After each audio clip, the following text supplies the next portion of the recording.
Assalamualaikum warahmatullahi wabarakatuh. Bismillah, walhamdulillah, salatu wassalamu ala rasulillah wa ala alihi wa ashabbihi wa man tabi'ahum bi ihsanin ila yaumil qiyamah, amma ba'du.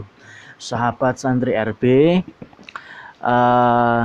ada segolongan orang yang tidak setuju dengan adanya peringatan Maulid atau peringatan tentang kelahiran baginda Rasulullah Muhammad Sallallahu Alaihi Wasallam. Sedangkan sejak zaman dahulu Islam berkembang di Indonesia itu juga tidak meninggalkan tradisi-tradisi yang ada di tanah air, yang hanya mengalihkan yang dulunya tradisi itu masih berisi yang tidak sesuai dengan syariat Islam, kemudian diisi dengan kegiatan-kegiatan yang Islami, termasuk peringatan kelahiran baginda Rasulullah Muhammad SAW atau yang kita kenal dengan tradisi Maulid. Kelompok yang tidak setuju dengan adanya Maulid bahkan mereka mengatakan bid'ah dan mengatakan sesat, yaitu yang biasa disebut dengan kelompok Wahabi, yang mereka menyebut dirinya sebagai seorang Salafi. Nah, kelompok Wahabi ini mereka menggunakan pedoman. Kenapa mereka tidak melakukan Maulid? Mereka menggunakan pedoman ataupun hujah yang mengatakan kalau Maulid itu baik, dan bagus, kenapa sahabat dan Nabi tidak melakukan peringatan Maulid tersebut? Nah, seperti itu. Mendengar kata-kata mereka seperti itu, saya teringat sebuah kata-kata yang dulu ketika baginda Rasulullah Shallallahu Alaihi Wasallam mengajak para orang-orang kafir yang ada di Mekah, yang menyebutkan Nabi menggunakan sebuah ayat, wa qalal ladzina kafaru lil ladzina amanu. Saya ulangi ayatnya, wa qalal ladzina kafaru lil ladzina amanu. Nabi itu mengajak beriman orang-orang yang kafir, mengajak beriman orang-orang kafir untuk menyembah Allah, tapi mereka justru malah mengatakan laukana khairon la sabaquna ilaihi. Saya ulangi, laukana khairon la sabaquna ilaihi. Jika itu bagus, kenapa orang-orang dulu tidak melakukan seperti itu? Nah, ini sangat mirip dengan hujah yang disampaikan Wahabi yang mengatakan jika Maulid itu bagus, jika Maulid itu baik, kenapa Rasulullah dan para sahabat tidak melakukan tradisi atau tidak melakukan peringatan Maulid? Nah, tentu ini hujah yang sangat lemah sekali kalau saya bilang. Kenapa sangat lemah? Harusnya kalau mereka menggunakan hujah itu, paling tidak ada dua asumsi. Asumsi yang pertama yaitu Maulid, kalau dikatakan itu dengan hujah yang seperti itu, Maulid itu adalah sebuah kewajiban.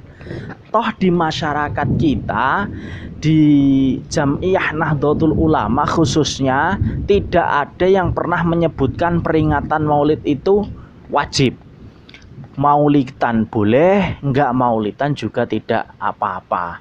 Jadi melakukan peringatan Maulidan itu boleh, sah, tidak melakukan juga tidak apa-apa.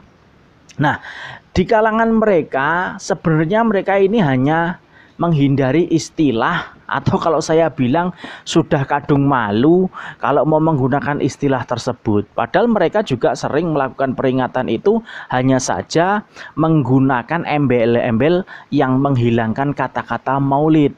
Seperti contoh tabligh akbar yang diisi oleh Ustadz A. Nah, itu tidak dituliskan dalam rangka peringatan Maulid, tidak, tapi tepat waktunya juga di bulan Maulid. Mereka menggunakan waktunya juga di bulan Maulid, dan mereka mengisi kegiatan itu dengan istilah tabligh akbar. Padahal sama saja. Kalaupun di istilah orang-orang NU melakukan tradisi Maulid, ya isinya juga bagus, nggak ada yang bertentangan dengan syariat Islam, nggak ada yang intinya itu tentang kemaksiatan. Yang jelas mungkin kalau Maulidan, kalau sekarang masih semarak sholawat hadroh ya hadroan, sholawatan, kemudian ada pembacaan Maulid Al-Barzanji, Maulid Simtud Duror, atau mungkin ya mengadakan pengajian ataupun kajian agama Islam. Ya seperti itu, sama saja sebenarnya, hanya saja Kalau orang NU jelas mereka menggunakan itu karena peringatan ini bulannya Maulid, memperingati kelahiran baginda Rasulullah Muhammad SAW. Dan juga ada satu hal yang menarik yang memang sering disampaikan oleh orang NU. Mengapa mereka sering melakukan Maulid? Mereka menggunakan hujah bahwasanya dulu ketika Rasulullah SAW itu lahir, paman Rasulullah yang kafir dan yang ketika sudah Rasulullah dewasa masih melawan Rasulullah, yaitu Abu Lahab, itu ketika Rasulullah lahir, Abu Lahab itu sangat bahagia, sangat senang, saking senangnya sampai budaknya itu dimerdekakan. Akhirnya dikatakan oleh Rasulullah bahwasanya Abu Lahab itu ketika hari Senin siksanya dikurangi. Ketika hari Senin sisanya Abu Lahab itu dikurangi. Nah, Abu Lahab yang kafir saja bahagia atas kelahiran Rasul, siksanya di neraka dikurangi. Apalagi kita yang umatnya, kita umatnya yang sudah bersyahadat, kita umatnya yang mengakui beliau adalah Rasul kita.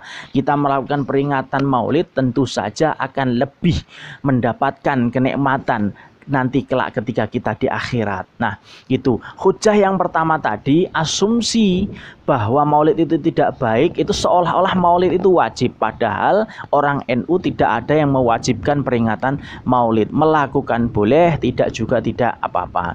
Dan kemudian hujah yang kedua, nah, seolah-olah asumsi bahwasanya kenapa kok Rasulullah dan sahabat tidak melakukan Maulid, itu seolah-olah sebuah kebaikan yang dilakukan umat zaman sekarang itu semuanya tidak ada yang bagus ataupun percuma, dan kebaikan itu hanya ada di zaman Nabi dan zaman sahabat. Itu saja. Jadi asumsi seperti itu bisa saja muncul. Kalau toh seperti itu, berarti Islam itu tidak ada perkembangan, gitu loh. Perkembangannya bahkan Islam itu di zaman Nabi sudah tidak ada, wafat, kemudian berganti pemerintahan kekhalifahan baik Abu Bakar, Umar, Utsman, Sayyidina Ali, Umayyah dan lain sebagainya. Itu ada perkembangan di bidang keagamaan. Saya contohkan saja seperti ini. Pada zaman Umar bin Khattab, dulu ketika zaman Nabi, sholat taraweh itu dilakukan sendiri-sendiri di dalam masjid. Kemudian Nabi tidak pernah melakukan secara full di masjid. Sebagian malam bulan Ramadan Nabi melakukan sholat taraweh di rumah.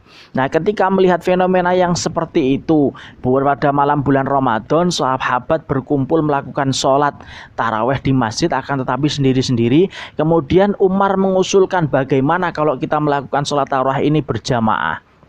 Dan akhirnya pun dilakukan. Kemudian setelah selesai Umar pun mengatakan nikmatul bid'atu hadi. Inilah nikmatnya bid'ah. Bid'ah paling nikmat itu ini. Umar mengatakan demikian. Nah, ini bukan urusan lain. Ini juga urusan agama. Urusan tentang sholat tarawih ini tentang urusan agama. Mengadakan perubahan ataupun mengembangkan ibadahnya seperti itu. Nah, kemudian di zaman Sayyidina Utsman ini justru malah melakukan perkembangan tentang Al-Quran. Dulu yang Al-Quran itu belum pernah dibukukan. Kemudian di zaman Utsman, mushaf Al-Quran ini dibukukan. Nah, kemudian lebaran-selebaran lain dihancurkan. Hanya satu mushaf yang sudah dibukukan. Kemudian sampai pada saat sekarang ini kita terima ini kebanyakan mushaf dari Utsmani. Nah, itu dimulai pembukuan Al-Quran itu di zaman Utsman bin Affan. Nah, kemudian selain itu, setelah Al-Quran itu pun dibukukan, itu juga belum bisa dikatakan bisa nantinya untuk perkembangan selanjutnya bisa dibaca oleh orang-orang. Dulu Al-Quran itu tulisannya hanya seperti cacing lah, kalau saya bilang hanya tulisan seperti itu, belum ada titik, belum ada harokat, dan belum ditemukan ilmu tajwid. Nah, perkembangan ilmu-ilmu seperti itu selanjutnya itu baru ditemukan. Nah, Islam itu berkembang, gitu loh. Makanya kalau yang ada yang mengatakan Maulid ini tidak baik, tidak baiknya di mana? Apakah hanya karena disebut maulid yang tidak baik? Isinya, lihat, isinya nggak ada yang maksiat, isinya semuanya baik. Tentunya seperti itu. Nah, seperti contoh tadi Al-Quran yang dulunya tidak ada titik, tidak ada harokat, kemudian sampai di zaman sekarang Al-Quran sudah ada titik, sudah ada harokat. Nah, itu merupakan perkembangan di bidang agama. Nah, kalau mereka sering mengatakan hujah, kadang kalau kita istilahnya dengan cangkem elek lah, dengan cangkem elek, kemudian dia dibuat guyonan oleh kawan-kawan santri itu biasanya, ya kalau memang harus ibadah seperti Nabi ya nggak usah naik mobil, nggak usah naik motor, harusnya naik unta, seperti itu. Kemudian mereka menjawab, itu kan urusan dunia, tidak masalah, itu hanya sebagai mempermudah atau sebagai alat. Akan tetapi di luar agama, kalau di urusan agama itu tidak boleh ada perkembangan. Nah, mereka itu lupa bahwasanya perkembangan agama itu justru malah lebih banyak.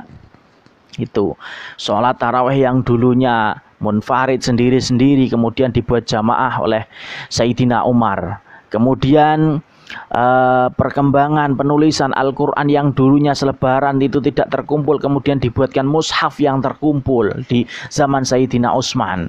Nah, kemudian ditemukan titik, ditemukan harokat, kemudian dibuat ilmu tajwid dan ilmu nahwu dan lain sebagainya. Nah, makanya ada ulama yang mengatakan bid'ah itu terbagi berbagai macam, termasuk ada bid'ah yang wajib. Bid'ah yang wajib itu apa? Bid'ah yang wajib itu bid'ah yang memang tidak dilakukan zaman Nabi tapi sangat diperlukan dan itu baik untuk perkembangan Islam. Salah satunya yaitu perkembangan ilmu tajwid, ilmu nahwu dan lain sebagainya, ilmu-ilmu alat yang mempermudah kita untuk memahami agama. Ini merupakan bid'ah yang wajib. Tentunya itu memang tidak ada di zaman Nabi dan itu wajib kita pelajari. Nah, bid'ah agama yang memang tidak boleh itu apa? Ada yang tidak boleh itu merubah tata cara kewajiban ibadah kita dengan tata cara yang memang tidak dilakukan Nabi. Contoh, menggunakan bahasa pribadi ataupun bahasa nasional bukan bahasa Arab ketika sholat, takbir Allahu Akbar diberubah menjadi Allah Maha Besar dan lain sebagainya. Itu tidak boleh. Menambah jumlah rakaat dengan sengaja itu tidak boleh. Nah, itu bid'ah yang sesat yang seperti itu. Akan tetapi ketika urusan ini terkait dengan maulid, menjawab tuduhan maulid orang-orang Wahabi yang mengatakan bahwa kalau maulid itu bagus, kenapa sahabat dan Rasulullah tidak melakukan, itu memang hujah yang sangat lemah. Karena yang pertama tentu maulid itu tidak wajib, melakukan boleh, tidak melakukan juga boleh. Dan yang kedua, seolah-olah kebaikan itu hanya ada di zaman Nabi dan zaman sahabat. Akan tetapi kebaikan yang kita perlukan untuk perkembangan agama kita itu masih tetap berkembang. Untuk memahami kitab kuning, memahami tafsir Al-Quran, kita perlu belajar ilmu nahwu, shorof, kemudian tata bahasa, balaghah dan lain sebagainya. Untuk membacanya pun kita perlu menggunakan ilmu tajwid. Itu di zaman Rasulullah juga tidak ada. Ini tentang agama, bukan di luar agama tentunya. Oleh karenanya yang jelas pandangan Wahabi yang mengatakan maulid itu tidak baik, ini mohonlah colong, kalau memang tidak baik hanya untuk kalangan sendiri silahkan untuk mengatakan itu tidak baik. Kalau di kalangan orang seperti kita justru kita membutuhkan, karena fenomena ataupun pada peringatan maulid itu justru banyak kebaikan di dalamnya. Ada santunan, ada pengajian, ada sholawatan, ada taklim dan lain sebagainya yang masyarakat masih sangat membutuhkan itu demi perkembangan Islam. Nggak usah terlalu kaku lah kalau mau berislam itu. Kalau memang mau berislam itu ya kita lemah lembut, bil hikmah wal mau'idhatul hasanah, dengan bijaksana dan dengan ajakan-ajakan yang baik. Nah, mudah-mudahan sedikit pandangan saya tentang maulid ini bermanfaat untuk kita semua. Wallahu muwaffiq ila aqwamit thoriq. Assalamualaikum warahmatullahi wabarakatuh.